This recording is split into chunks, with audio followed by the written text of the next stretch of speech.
que quand un momentum est créé, quand le monde s'occupe de vous, vous avez un devoir régalien, vous avez un devoir réel d'honneur et de dignité de vous qualifier, de faire en sorte que vous en soyez, non pas parce que simplement on aurait eu de la compassion pour vous, mais parce que vous auriez mérité d'en être. Le président Senghor, dont j'avoue la filiation spirituelle et intellectuelle, avait coutume de comparer le Conseil des Nations à une sorte de banquet de l'universel. Mais il disait que nul ne serait convié à ce banquet qui n'aurait mérité d'en être. Pourquoi nous avons compris? D'accord, la solidarité internationale est là, autour de nous, vive, active, porteuse, mais il nous faut nous qualifier désormais. Quand nous arrivions, nous avions un pays, pas tout à fait un État.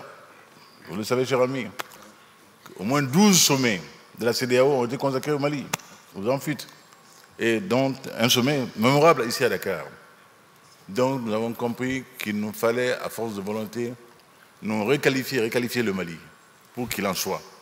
Qu'il en soit par la force de la volonté intelligente, active de ses enfants. Et de recréer un État.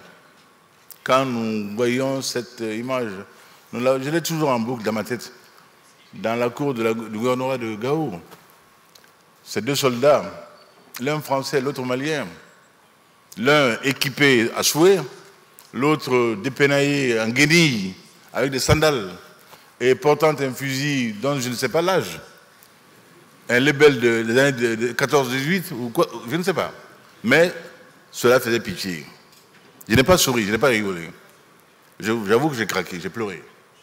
Et je me suis promis que le jour où j'aurai mon mot à dire dans les affaires de ce pays-là, ma première et urgente tâche sera de faire en sorte que le pays ait un outil de décision politique. Qu'est l'armée? Pas parce que je suis un belliciste. Je ne suis pas un belliciste et invétéré. Je suis simplement conscient que telle est la donne dans le monde qui est le nôtre aujourd'hui. Que pour qu'un État soit considéré, soit qualifié, il faut qu'il ait un minimum de capacité de se défendre par rapport à l'agression, quelle qu'elle soit. Et vous nous y avez tous aidés. Et ensuite, cela ne saurait suffire. Il fallait également, parce que nous avions quand même compris que cela prospérait sur nos fragilités sociales, économiques, et que des interventions dans les zones marginales n'étaient pas toujours charitables. Et cela nous surprenait quelquefois avec des nouvelles milices, de nouveaux groupes armés. Et donc, il fallait que nous ayons également souci de développement.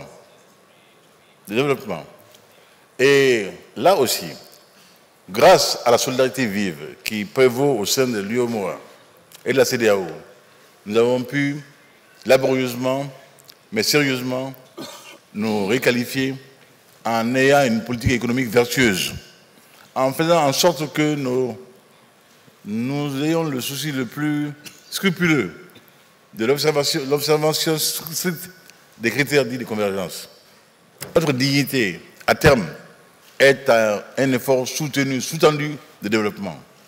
Et que nul ne nous considérera tant que nous continuerons à attendre la sébile. Le temps de la sébile est terminé. Le temps de la dignité est arrivé. Debout, digne et avançant dans le vent. Tel est le devoir de l'Afrique. Merci.